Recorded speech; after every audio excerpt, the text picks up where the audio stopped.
Class is in session. Hey guys, welcome to Unlearn 16. Class is in session. Tonight you just get me. There's nobody else here except for 380 or so people that are on my TikTok live right now watching me do this as I watch myself and you're watching me. It's very metaphoric or something. What's that word? Meta? It's very meta. I feel very meta. So as these guys are all here, it's funny. I can talk to them at the same time as talking to you. I should do one where I put up my phone here and I answer TikTok questions as we go, and sort of this could be a permanent live situation. I never even thought about that. Maybe next time. That's not what we're doing today. That's not what this podcast is about, guys. This podcast is part one because I'm pretty sure I'm going to do part two. Okay. But this is part one of all of my favorite horror movies and why. All right. Now, some of you, you're going to guess them all. Some of them, they'll be right out of left field. You'll be like, I have no idea what that is, nor have I ever seen it. So hopefully you get, a good vibe of my taste. We're going to start easy. We're going to ease everybody into it because everybody knows my favorite horror movie. It's my favorite movie of all time. And it should be your favorite horror movie. The only reason it's not because you haven't seen it. Here we go. Jaws. The original. Not to be confused with Jaws 3D. That's a different movie altogether, although I still found it highly enjoyable. Jaws came out in 1975. Jaws and Me came out the same year. Made me afraid of the ocean for 20 years, but gave me like this fascination with sharks. For a horror movie to make you be afraid, but also be enthralled and captivated by the actual main aggressive character, guys, I got my scuba diving license because of Jaws. I surfed because of Jaws. I have gone into Shark Tanks because of Jaws. I watch this movie every single year on my birthday. There is no better movie. And what's so great about this movie, I think, number one, character development is amazing. The character development and the conversations, it's like you're not even watching actors, number one. Number two, the pairing of the music with the horror movie and with the way this horror movie organized itself is beyond brilliant. Beyond brilliant, right? And the fact, and you guys know this, the fact that you don't really see the shark for 90% of the movie is the brilliance. The brilliance of a horror movie isn't seeing the creature. It's the fear that the creature is in the shadow behind you. Because horror movies are trying to speak to our deep, dark, secret fears. And the deep, dark secret isn't the person that's facing you, it's the person that's behind you, right? And I think Jaws did it the best. I really do. I mean, like I said, though, I know this made people, when it made me afraid of sharks, it made me so intrigued that I actually wanted to learn more about them. I actually wanted to get closer to them. I've pet my fair share of sharks at this point. Vanessa and I will be going shark diving together to get closer to sharks. I want to go free diving with sharks. My love of the ocean started here. I know it's really weird to say, but it's still a great scary movie. It really is. And let's be honest, you cheer a little bit for the shark. All right, number two. Number two is an easy one because everybody should watch this at Halloween. Halloween. Look at that. Look at that. Can you guys see that? That's a great special effect right there. That's fantastic. Halloween came out in what, 78? Jamie Lee Curtis. And again, what Halloween did, P.S. the Rob Zombie version that came out, terrified the crap out of me, was the only remake of any movie I've ever seen where I was blown away. But I'm not talking about him. I'm talking about the original. Now, what was amazing about this original was the appearance of Michael Myers, was the instantaneous appearance, was the slow moving, was the subtle head tilt, was the sort of quiet, calm, animalistic nature, right? You open the fridge door, you shut it, he's there. You don't see him, you turn off the lights, you shut the window, you lock the door and you go upstairs and he's quite literally in the shadow of the curtain. That's what made this movie great. Now, it did start traditions of horror movies, which I kind of like. I find them interesting. The notion that they are there to teach morality, right? So, what are the rules of a horror movie? Well, you have rules of a horror movie that reflect the culture in which you live in order to teach you lessons, right? Historically, horror movies, horrifically racist. Minority characters get killed off quicker than anyone else. Also, incredibly sexist, right? No drinking, no drugs, no sex before marriage. The people that survive a horror movie, Jamie Lee Curtis, the virgins, right? The ones that said no to all of that, just stayed home and studied. And she's the one with the purity to beat Michael Myers, right? And I think those kind of urban legend underpinnings really, really interest me because it's trying to teach you something. Let's be honest, I don't even know if we really wanted to be taught it. It's just this underlying, it's the same with urban legends, the same with fairy tales. They're all built in order to teach cultural norms to young kids. Be careful what you do, or the boogeyman's going to get you, right? Halloween. Next, probably the scariest movie. I don't know, one of the scariest movies I've ever seen that makes me, you know, still to this day kind of freak out a little bit, but I love it. Nightmare on Elm Street. This is the original, Johnny Depp.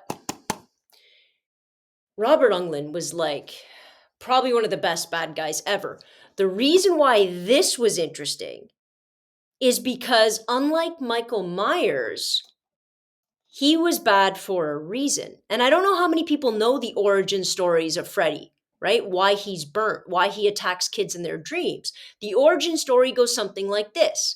The people of Elm Street found out that he was hurting kids in that really incredibly dodgy way. So they arrested him, they took him to trial, he got off on a technicality. So the parents of Elm Street got together, caught him, burned him alive. And when they burned him alive, they allowed him or they imbued him with the power to enter their kids' dreams. And if he kills them in their dreams, they die in real life. England, sorry. Right? If he kills them in their dreams, they die in real life. Now, come on, guys. Outside of the creepy backstory to this character, and the real evil, let's be honest, right? Horror movie's not the evil. The evil's at the beginning of this movie. So the real evil is obviously the predators in real life, but this sort of magnifies it, and it magnifies it on that whole vigilante side. So if the parents got together and decided what they were going to do, right? The parents hid it from their kids. They never told their kids, obviously. And then they started breaking in. So it's like the sins of the father, so to speak, right? They fall on the kids. And then these dreams, which we're all terrified of, everybody in here has had a dream where you're falling or you're trying to fight and you can't move and you can't run away and somebody's slowly. This takes it from your dream to this. This is saying if your dreams get too scary, if your dreams get too real, maybe they are. Right? And then there's also that psychological, I've heard this time and time again. I don't know if it's true, but time and time again that if sometimes when you're falling in your dream, you always wake up before you hit the ground. But if you actually hit the ground, you can actually die in real life. Have you guys ever heard that? So that idea that you can actually hit the ground in your dream and your brain causes whatever your brain causes for you to die in real life. Well, that's messed up. That's messed up. And I think this is also talking and speaking to the power of your brain because you remember, not to ruin the story that came out 50 years ago, but the way they beat him is they're not afraid of him. You guys remember that?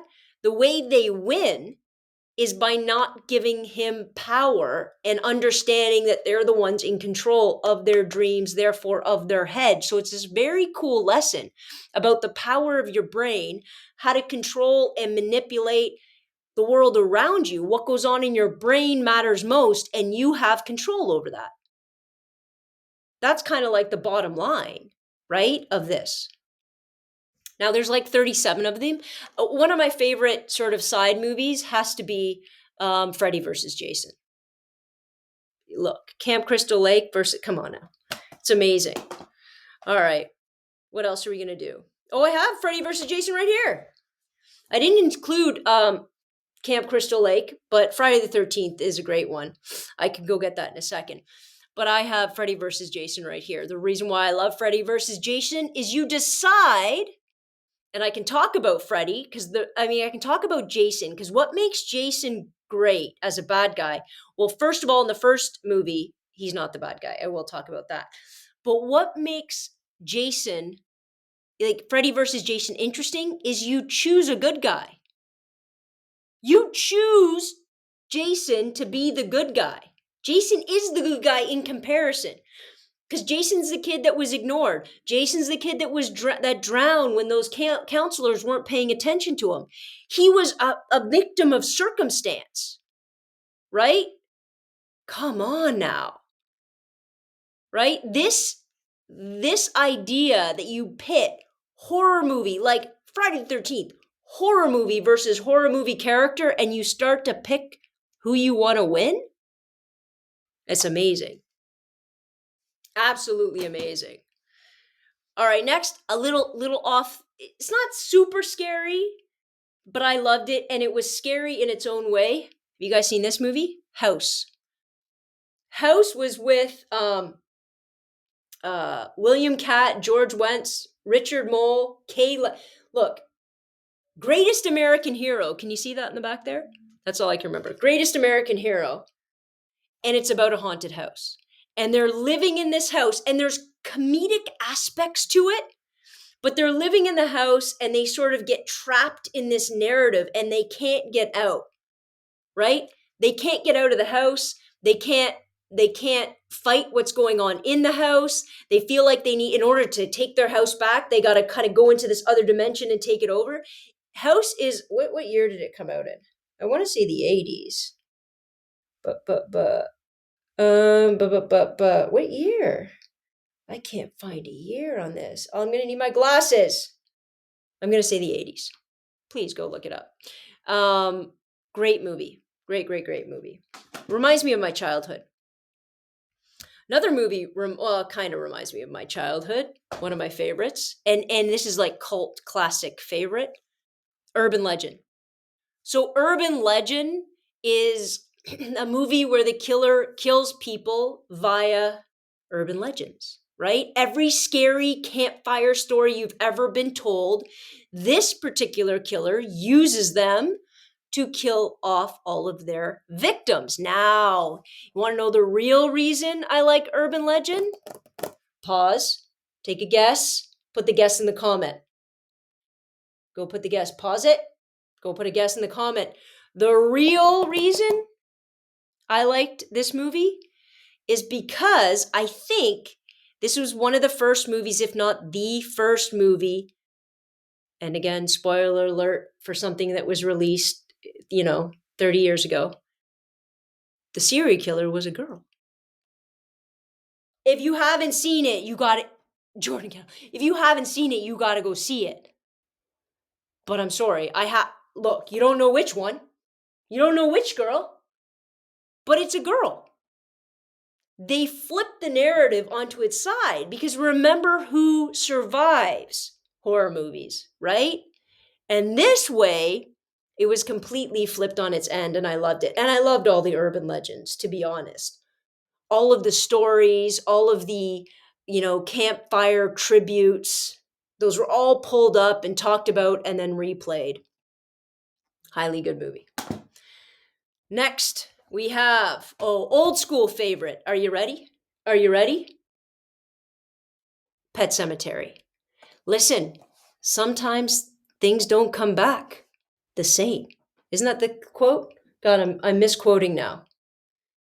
You remember Cage? Mommy, I want to play. And he chased her down, cut the Achilles. Come on now. This is an amazing movie about bringing things obviously back to life, but understanding you're never going to bring them back right.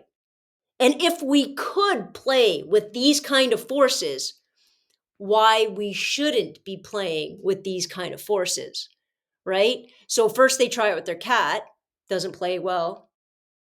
But then in one of the most traumatic scenes ever, involving a Mack truck and Gage, not Cage, Gage, they try to bring back their kid.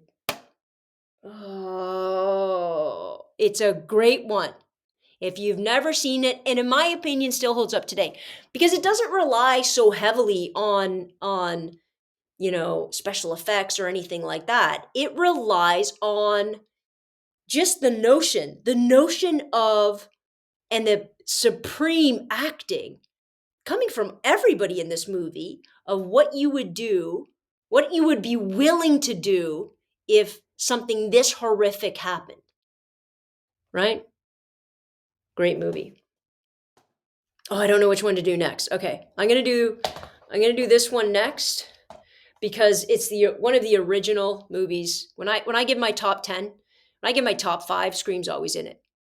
Scream is brilliant. And what Scream is brilliant about is making fun of all the rules of horror movies, putting them out there, breaking them, trashing them, throwing them out the window, playing and drawing in on every famous horror movie. So to love Scream, you got to be a horror movie fan, or you're not getting 3/4 of the jokes. And to love Scream, you got to love the fact they're putting all the tropes on the table. Who survives a horror movie? Who gets it first? And sometimes they run with them and sometimes they blow them up. But nonetheless, Scream, the series of Scream is simply amazing. And how dare the studio not pay Neve Campbell $8 billion, whatever she wanted to get to be a number 6. How dare you, sir? It's offensive. The movie, even though some people might have liked it, not even close. Are you kidding me? Are you kidding me? I want Scream 7 and I want Neve Campbell back. And I want you to erase Scream 6 as this brain aneurysm you once had, and we're not even going to count it as an actual movie. That's what I want. All right, so Scream. A next one that I really, really loved, and it's also a play on all of these kind of urban legends, kind of horror movie tropes, but also a play on why they get created. Somebody's controlling these ideas and manipulating it, and it is Cabin in the Woods. Listen, if you've seen Cabin in the Woods, it is fun from all sides. So you have this cabin where they get a bunch of kids to go to, and then you have this group of people for their own agenda, manipulating, making bets on which monster is going to kill them, which one's going to be the monster, how they're going to change the environment to make characters do certain things.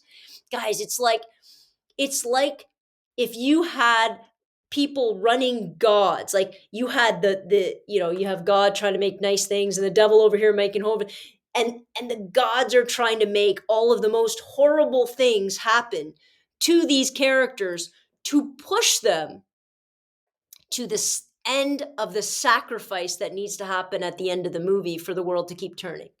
I also love the cultural underpinnings of the fact that horrible things must happen in order for the world to be saved. Think about that. Think about that. Horrible things must happen. People must be sacrificed in order for the world to keep spinning. That's the plot point of Cabin in the Woods. That's political, that's economic, that's social, that's cultural.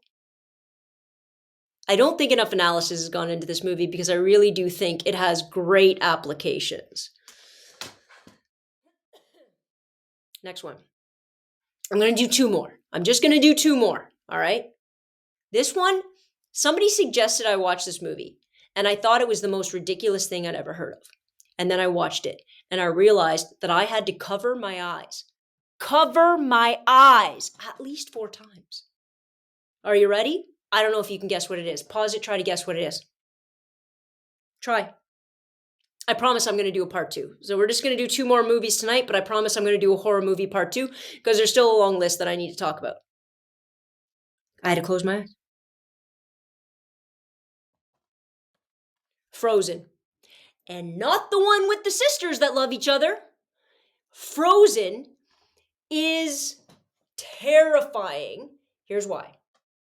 So what happens is 3 kids get caught on a chairlift going up the mountain, and then everything shuts down because the stupid buggers don't listen to rationality. Everything shuts down, and they go home for the weekend, and they're stuck on this chairlift, and they're going to be stuck there for the weekend.